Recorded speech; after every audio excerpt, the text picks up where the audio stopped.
Afternoon, QChurch, and welcome to our house. This afternoon we continue our quest together, exploring what love, life and faith look like for each of us in the 21st century. This afternoon's get-together is just one of the events that are running here at Q. You can find out what else is going on at qyork.co.uk and select What's On. This Wednesday for IQ, we will be in the back hall, continuing our quest for an intelligent faith. Doors will open at 7:15 p.m. for a 7:30 start. Entry is free and everyone's welcome.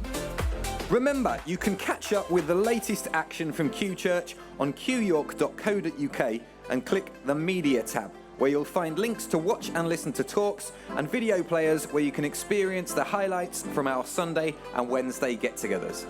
During Anth and Chris's last visit to America, Anth delivered 4 fantastic talks in a weekend to our friends in Valley View, Texas. And you can now watch all of these talks in full on the media page. Now, next weekend, we are moving our Sunday service to Saturday night and hosting another spectacular showcase of Joel Chapman's dance students. Doors will open at the later time of 7 p.m. for a 7:30 start, and entry will be free. So please invite friends and family along to support Joel and his dancers on what will be a fantastic evening. If you're a guest with us this afternoon, then welcome. It is great to have you here. If you'd like to stay in touch with what's going on here at QChurch, then you can subscribe to our free text messages by simply texting your full name to 07852 622 101. You'll also find a Welcome to Our House card on the pew in front of you, which we'd love you to fill in and hand to a steward.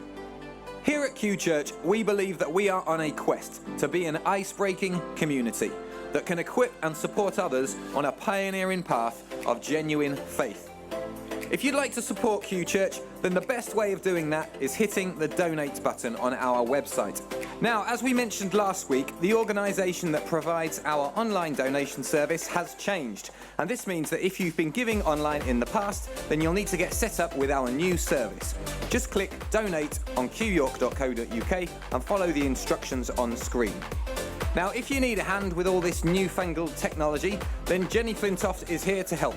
Jen will have a laptop set up next to the stage after the final song today between 5 and 5:30 p.m. to help you get set up.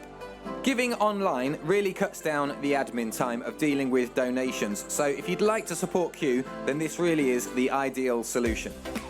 If that's not possible, then you'll find black and white envelopes on the pew in front of you for cash and cheque gifts, and we'll be taking a collection later on this afternoon. After our final song today, our 5 to 11-year-olds will head out for half an hour of fun with our LifeZone team. There will be drinks and snacks available in the foyer, and we'll have half an hour to relax and chat before collecting our kids from LifeZone and our cars from the car park at 5:30. Now, over the last month, we have been on a quest for the sacred and discovered that sacred, precious things are all around us and within us. Now, one word that's commonly used when it comes to developing spirituality is the term enlightenment. And in our quest to claim truth wherever we find it and discover more of the sacred beauty all around us, tonight we're going to continue our quest for the sacred as we ask, what do we mean by enlightenment?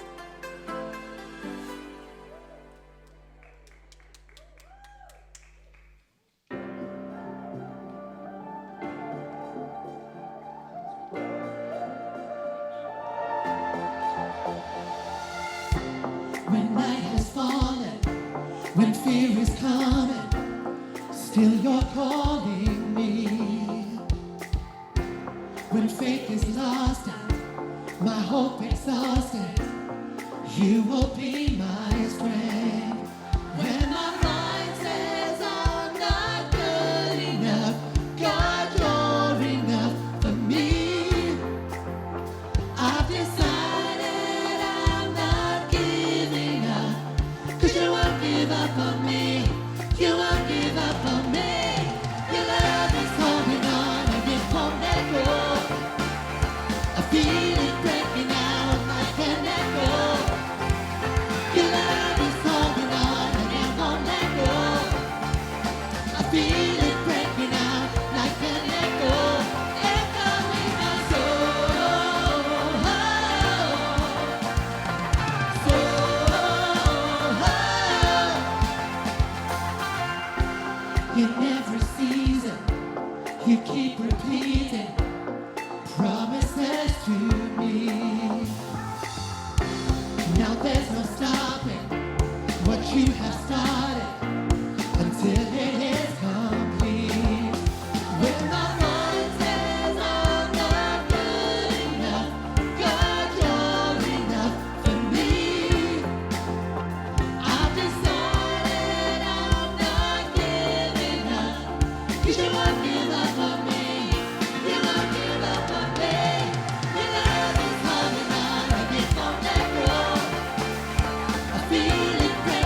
And over the last few weeks, we've been talking about a quest for the sacred. And we've learned that sacred doesn't just mean that which is set apart for God, but it also means that which is precious. And I think we've had a wonderful understanding of that this last few weeks. So there was a phrase that we used that was this: we will neither love or save that which we do not experience as sacred. So it matters, this journey that we're on. So we went on to discover last week that oneness, as opposed to the idea of separateness, is a concept not just associated with New Age beliefs, but came from Jesus himself when he prayed that we would be one as he and the Father were one. And I asked the question last week, does Jesus get what he wants? Now, that's a good question, isn't it? And I think I could say, yes, he does. But anyway, so we asked the question, is oneness a battle to be won or a consciousness to be found? Are we ready to acknowledge that the fact that we are not only a drop in the ocean, but the ocean in a drop?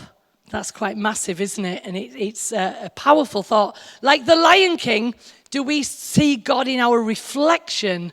Does he truly live in us? Can we see what we are truly from the same source, but we might express ourselves differently, but we're actually two, but we are in fact one. Do you see my point? So anyway, so this week we continue our quest to look at what we mean when we talk about enlightenment. Yes, this word, it's been hijacked and it's been misunderstood. Like the word sacred and oneness. It's been attributed to Eastern religions, and it's not been our word, but in fact it should be our word. How amazing it is that the word enlightened, it should be the word that we have as followers of Christ. So we're going to look at that a little bit tonight. So we're going to reclaim it, because when you think about the word enlightened, what's in the middle but the word light? And Jesus said, I am the light of the world, and not only am I the light of the world, but I am the light which enlightens all people. Well, you've got it there straight away. You've got enlightenment. Jesus is the light that enlightens all people. So, what does it mean to be enlightened? Well, I would put it this way, and we've just seen that wonderful clip of Patch Adams. It's the capacity to see things differently. Easy as that. Everybody else was saying 4 when he put up the 4 fingers, but suddenly when he looked beyond, he saw something different, and that's what this is all about tonight. So, do you see who you really are? We are actually sharers in the divine nature. We share the same DNA of God. We are inherently, our identity is God. We participate in it. It's not something that we have to strive to become. We already are it. And it's really quite incredible. But we lose the sight of that. We somehow forget who we are. And then, of course, we create obstacles that we have to then jump over to get back to expressing that. So, we are light. Jesus said so. So isn't it time to wake up to the reality of our true identity? This is enlightenment, or to put in Christianese, salvation. Thank you, my girl on the front row. Salvation. We are saved from our own darkness. Now, it's interesting that science used to be the Christian's enemy. But now through quantum physics, we are encouraged to understand that there's no such thing as darkness. Now, for some of you, that'll be really tough to accept. But even in the blackness of night and the darkest place you can be, there are little pockets of light that still shines. Now, we struggle with that, but it's amazing. So, what do you see tonight? Do you see 4? Or do you see 8? Some of you feel in terrible darkness, but the good news is that the light still shines. And maybe if you would accept that all the stuff we are or are afraid of, when it's exposed to the light, the darkness is not necessarily obliterated, but it actually absorbs the light and becomes the light, which is really quite amazing. Maybe if we understood this, we wouldn't embark on trying so hard to eliminate the darkness. We would just sit and let the light soak in. So what do you see? 4 or 8?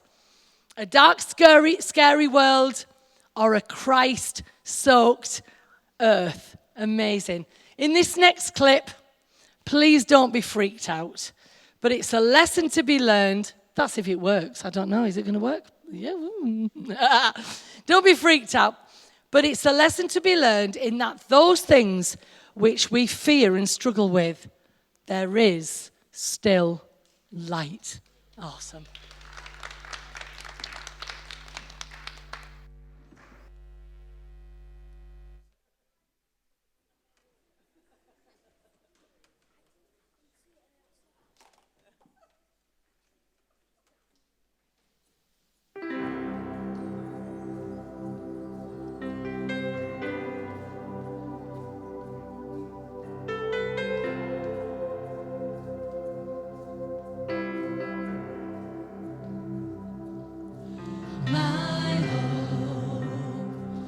Found its resting place, and I'll search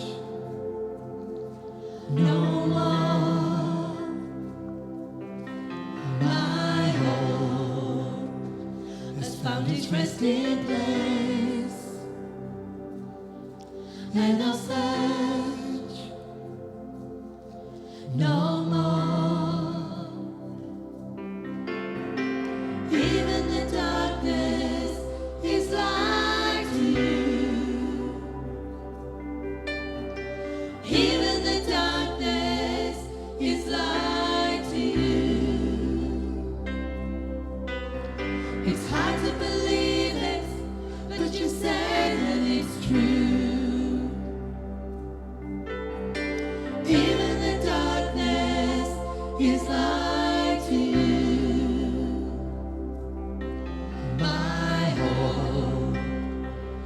Found its anchor safe, and your rock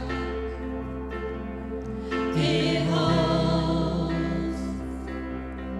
My hope has found its anchor safe, and your rock it holds. Even the darkness is light to you.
That beautifully illustrates that our relationship with the light could be critical for our health. Good to see you all tonight. Welcome. And those who join us online on YouTube and all the other stuff, it's great to be able to just share our hearts with you. Again, also to welcome a couple of friends of ours from Utah we've become close to in our trips there. Paul and Debbie Widmark, please take time to say hi to them. I think in the quest for the sacred, which we tried to detach from the religious view of, it's like, this perfect, non-wrongdoing, highfalutin holiness thing, or on the other hand, it's only something that you would find with the uninterrupted essence of a presence of a God who is somewhere doing something. So we defined it as preciousness. I think it's more helpful if we think about our quest for the sacred as a quest for the preciousness of God, the divine, the creator, of you, of all things, of people. Then there must be a moment or moments of enlightenment when the soul and the world become bathed in light.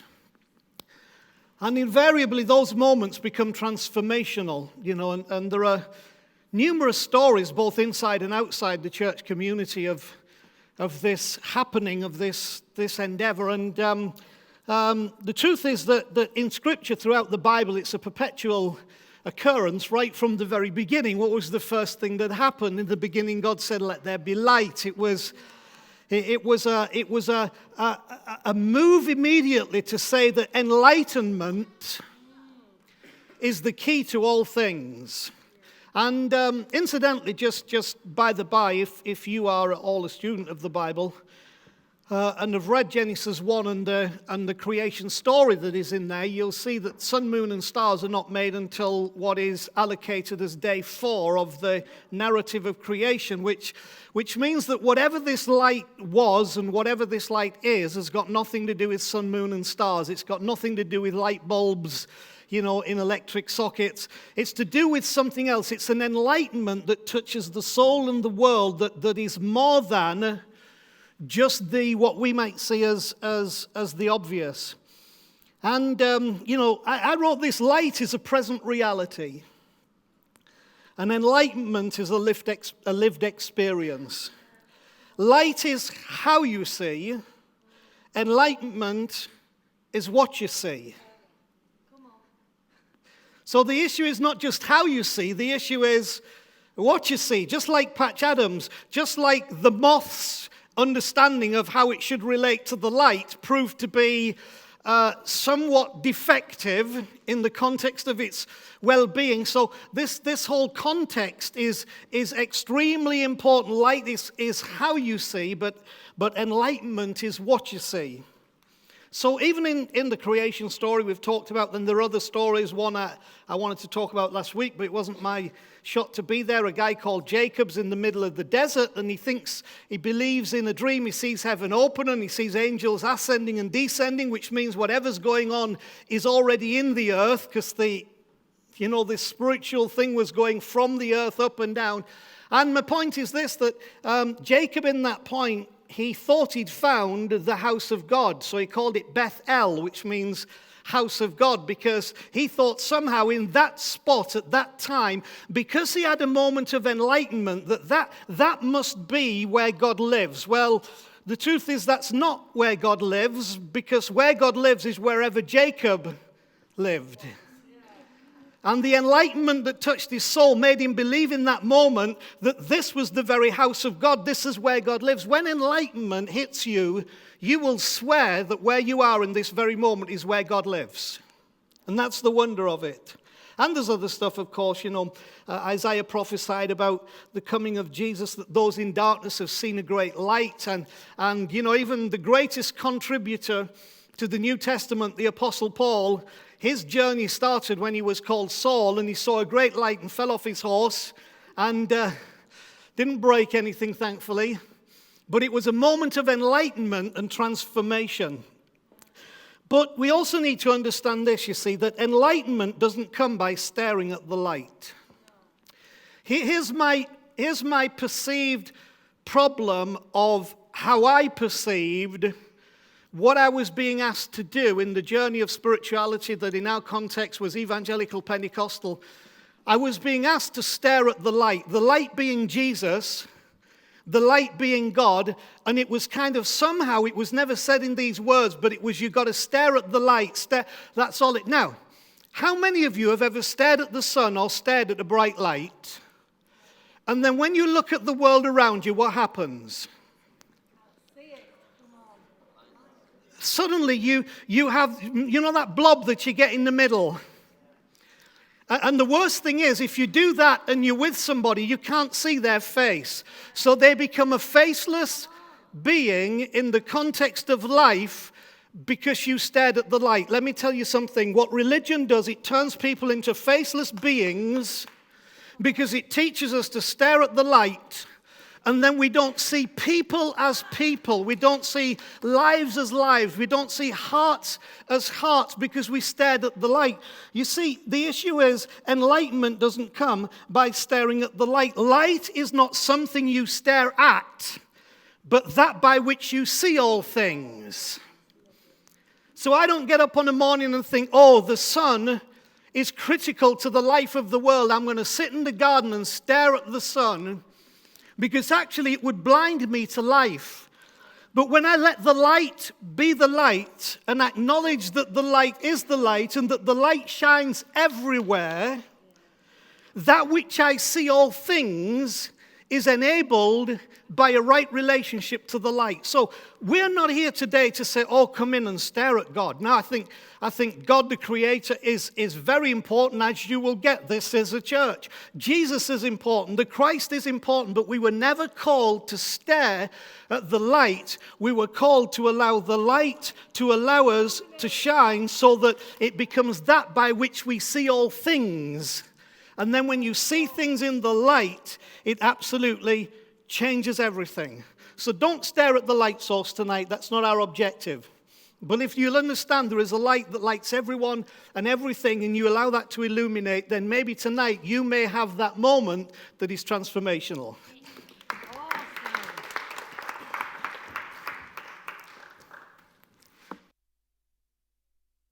Came across this week that was about St. Catherine of Genoa.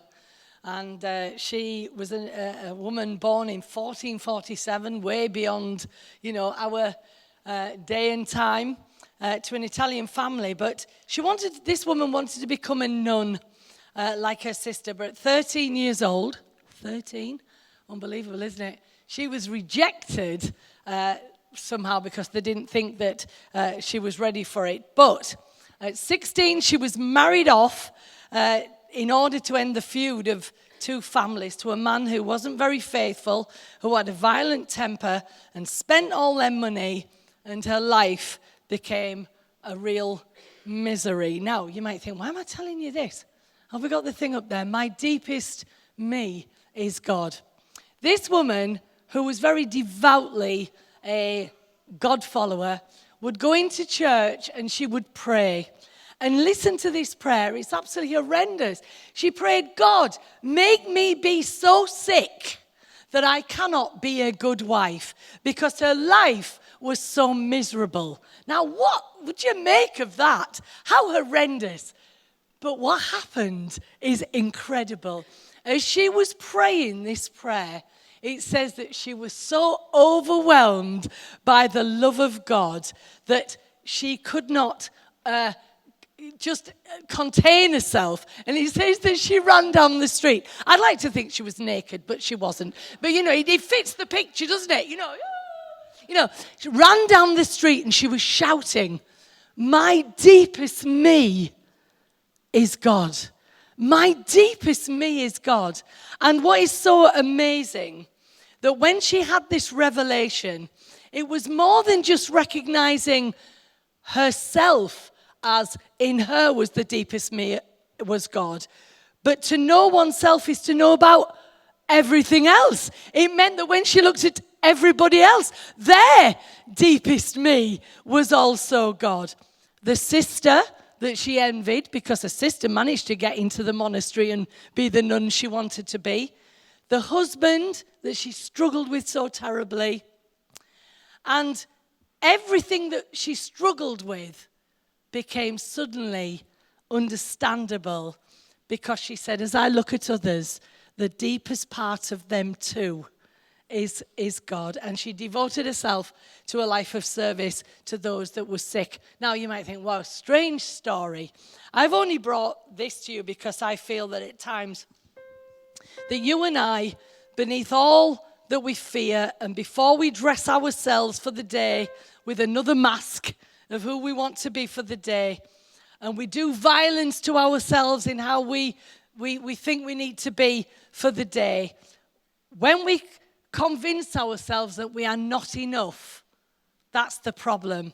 But when we realize that our deepest me is God, then we actually rise to the challenge, because something of God lives deep within us and it lives in the world. It's what everybody else knows, it's what the mountain knows, it's what creation knows.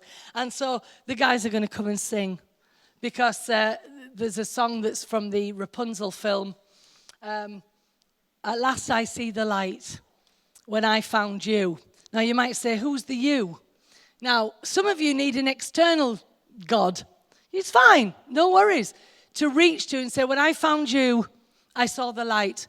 But some of us need to realize that the deepest me is God. And when you see the deepest me is God, you look at everybody around you and you see their deepest me is God too.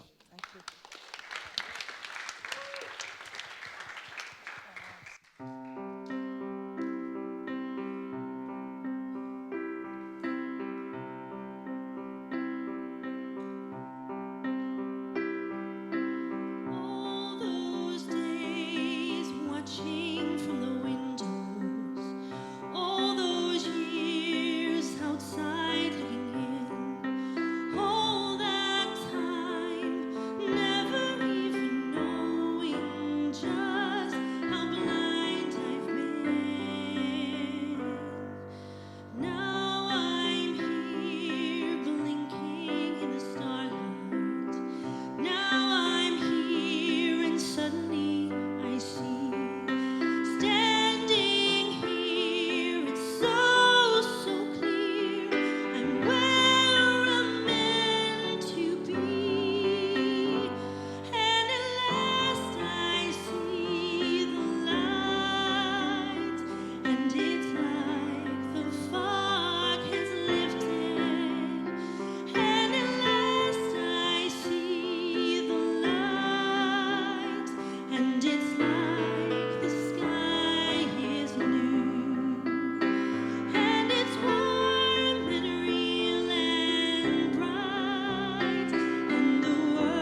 rebel base! Talk!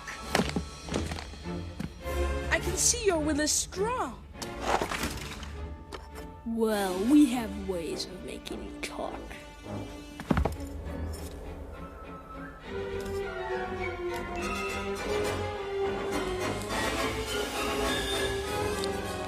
Where are your rebel friends now?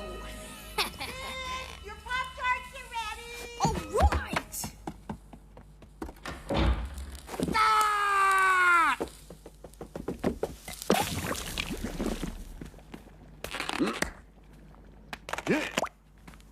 Are you all right?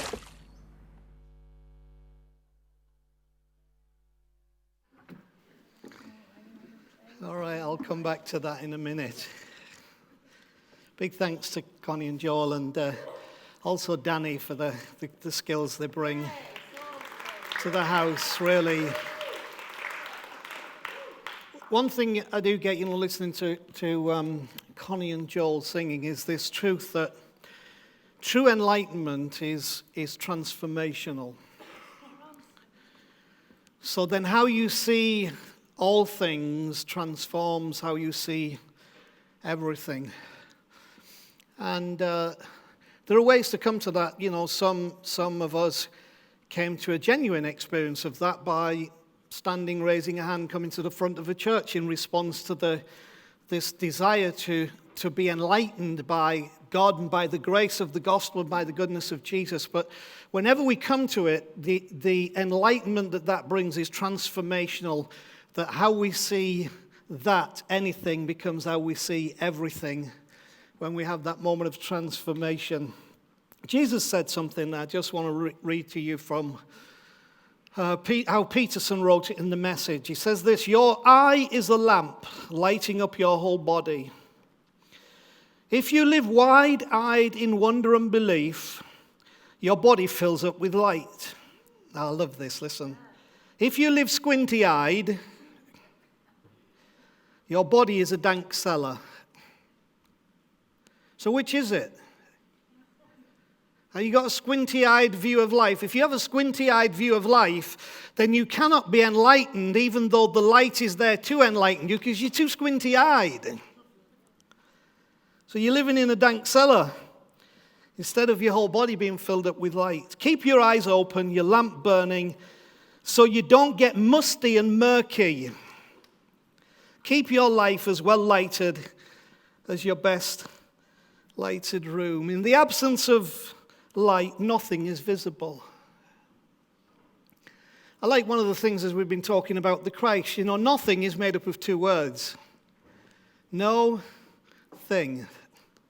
In the absence of light, no thing is visible. You actually cannot see what you need to see, even though what you need to see is right in front of you, because in the absence of light, no thing is visible. That's the darkness that Jesus is quoted as talking about in these verses. Light is not there, incidentally, to expose darkness. That's a religious terminology of light, and I know I've been guilty of that for many years in my traditions, almost like that light is there to expose darkness. In other words, light is there always to show you how bad you are, how separated you are, how lost you are, how wicked you are, how undeserving you are. But thank God for Jesus, in spite of all that. I don't believe when the true light that lights every man that comes into the world lights us up, that's what it shows. I think it lights something from deep within that is there that will be exposed when the light touches it. Light's not there to expose darkness. It's actually there to enable sight. So when light comes, it enables you to see, which, we might see some stuff that is not the best that we would like to see, but that's the start of a transformational process, even the willingness of the honesty to see what the light shows up. The dispelling of darkness is a natural byproduct of the presence of light, not the purpose of it. So if the weight of religion has said the purpose of light is to dispel darkness, light does not dispel darkness. It doesn't. Thank you, Georgia. She's right with me. The dispelling of darkness is just a natural byproduct of the presence of light. So whenever enlightenment comes, the darkness that pervades the deep corners of your mind and life disappear as a byproduct of the light. You won't get rid of the darkness. Stop trying to get rid of the darkness in your life. If you will become enlightened by the light, then the dark will be dispelled as a byproduct. So, coming back to Sid, who was on the video in Toy Story, using the magnifying glass to do what? To use the light to burn a hole in Woody's head. Now there's a thought. For some of us, Eunice and some of these guys remember this. We were raised with magnify the Lord with me. I'm not sure when we translated that into our interaction with the world, whether we weren't like Sid, using the light of Jesus and what that said about people's lives to burn a hole in their head. To where when we left, what they wanted to do was go stick their head in a bucket because we burned a hole in their head in the way that we had magnified the light, because we didn't just let the light do its thing. Magnifying the light in the wrong way becomes an act of cruelty. So there is an element in religious practice across all religions that when the light is magnified in the wrong way, it becomes an act of cruelty. It will make you drive a plane into the Twin Towers. It will make you behead somebody. It will make you condemn somebody who you think has sinned more than you have sinned and refuse to give them love and kindness and grace. It will make churches put people out of the church because that's not acceptable. See, the light used in the wrong way becomes an act of cruelty. And the truth is, the Pharisees in Jesus' day used the light of the revelation of God as an act of cruelty to condemn people. And so they crucified the one who was life because it would become an act of cruelty, all about judgments and laws and rules.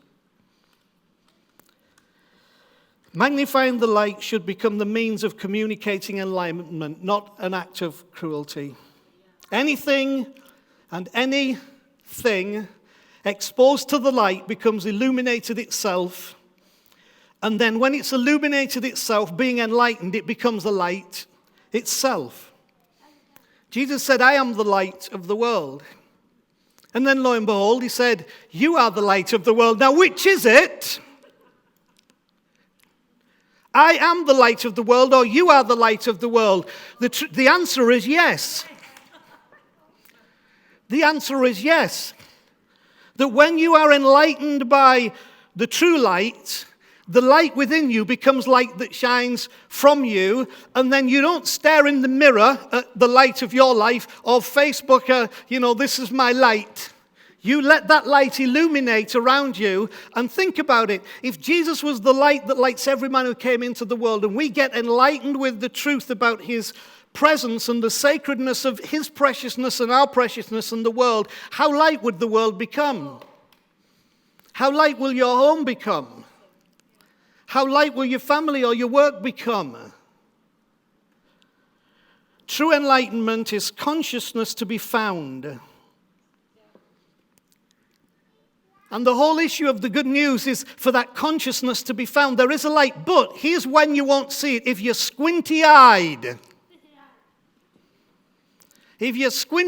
you won't see it. If you're trying to limit the whole thing and squinty-eyed because you want to keep your judgments and you want to keep your condemnation and you want to keep if you're a church person, your doctrine and whatever and your practices, if you do it squinty-eyed, then the transformation of that light can't come. I want you to do something. Live wide-eyed in wonder and belief.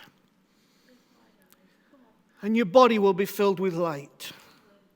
Let it extend beyond the old religious thing of if you just stare at the light. If you spend all your time worried and staring at God, that will blind you to the reality of the truth, of the wonder of the creation and the life that flows in creation. But be enlightened by that. Let that light you so that then what you see will not be squinty-eyed. It will be wide-eyed with wonder and belief. I believe true enlightenment is consciousness to be found, and I believe it's found in its fullness in the Christ. And I wish I had another 3 hours to talk to you about the Christ. And if you've not listened to our stuff online about the Christ, you should. because it's where it's at, not just where we're at, it's where it's at. And I'd love you to read that. So my time's pretty much up here. So what's the litmus test for true enlightenment? How do I know if I'm squinty-eyed in a dank cellar or whether I'm wide-eyed with wonder and full of light? Here's the litmus test for true entitlement. The litmus test for true entitlement is love. Now here's the problem with that. Most of us think we probably qualify then. So let me give you that broken down to a greater reality. The litmus test for true enlightenment is love without agenda. Now here's the issue. We all love somebody, something, some stuff. But loving without agenda is another matter. Loving to give rather than loving to get is enlightened love. God's love is enlightened love. Because God never loved you to get anything from you. He loved you to give something to you. And in loving you to give something to you, that's the greatest possibility of getting from you what it was that he would like to have. But he didn't begin by loving to get. He began by loving to give. Now, there's far too much love in our world, in our lives, in the church, that is love with an agenda. Loving the lovely, loving the deserving, but not quite sure about the rest. But the litmus test of enlightened love is love without agenda. And that's the Christ love. Love without agenda. And that's what flows out of us when we allow that to be the light that is in us. And I'll say one last thing. And that is for all and for all things. Enlightenment will let you enjoy your holidays. It'll let you enjoy your patio. It'll let you enjoy your hot tub if you've got one. Or it'll let you enjoy your glass of wine when you go home and sit. Enlightenment will allow you to see the world in a different way because now you have received how you've seen in a different way. That's the light that comes. So my prayer for you tonight is that you don't live squinty-eyed in the dank cellar of agenda-filled love, but wide-eyed with wonder at the love that you can receive that is transformational. It comes in the Christ. So let me just pray for you right now. Just bow your heads just for one moment. Father, I just pray every person in here today will have an encounter with the kind of love that is truly the expression of your heart, and not just your heart, but your whole being, and that comes to us through Christ, and that we saw that manifested in the flesh in Jesus, but now it comes through us. And as we receive that, may we not only see that you're the light of the world, but may we realize that we are the light of the world.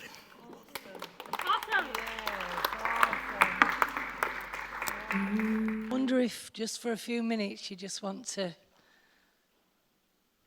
think those last few words. I am divine, I am sacred, I am light. Powerful, amazing. We saw all the things that we're not the things that define us, but I am divine, I am sacred, and I'm light. Can we do that? Because we're so defined by so many negatives.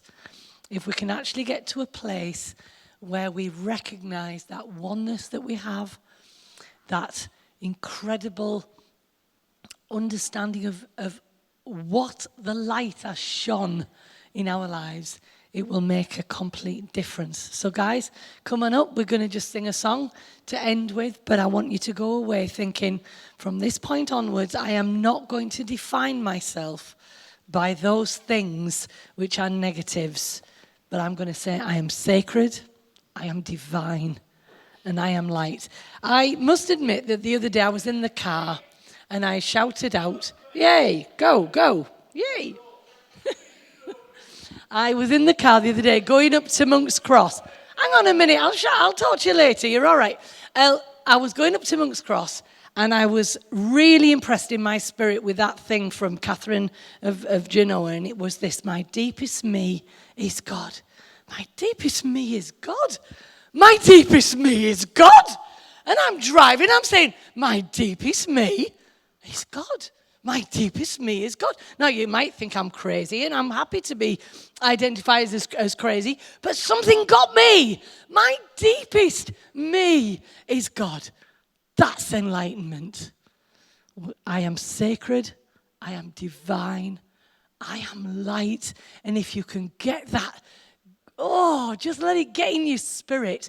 I promise you that the darkness and the stuff that you feel that's in you that you're struggling with, it's not that it will be pushed away, but it will absorb the light and itself become light. And that's the key of freedom and enlightenment. So we're going to sing. We're going to go out with a bang. And come on, get on your feet. We're going to sing. Yay, go for it.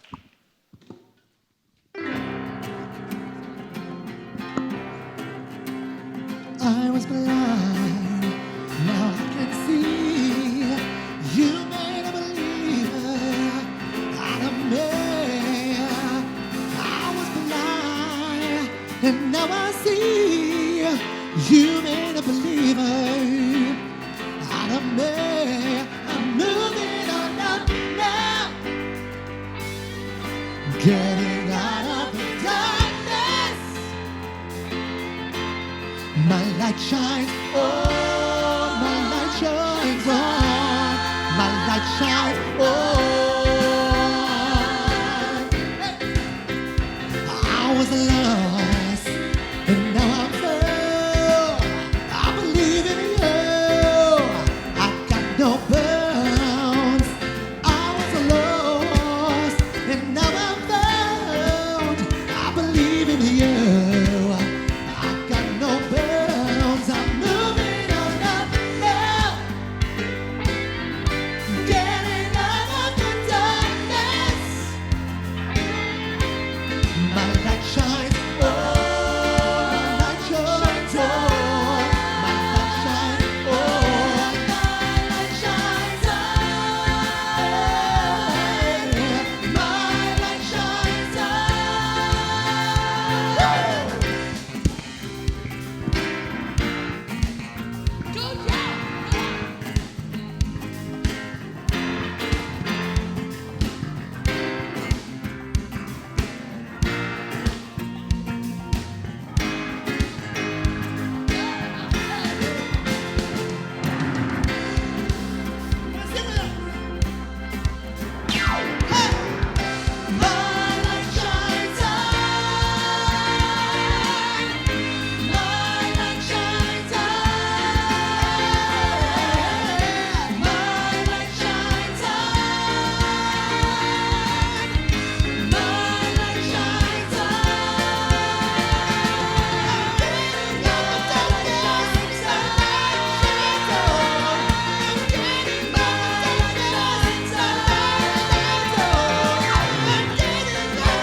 Thanks everyone for being a part of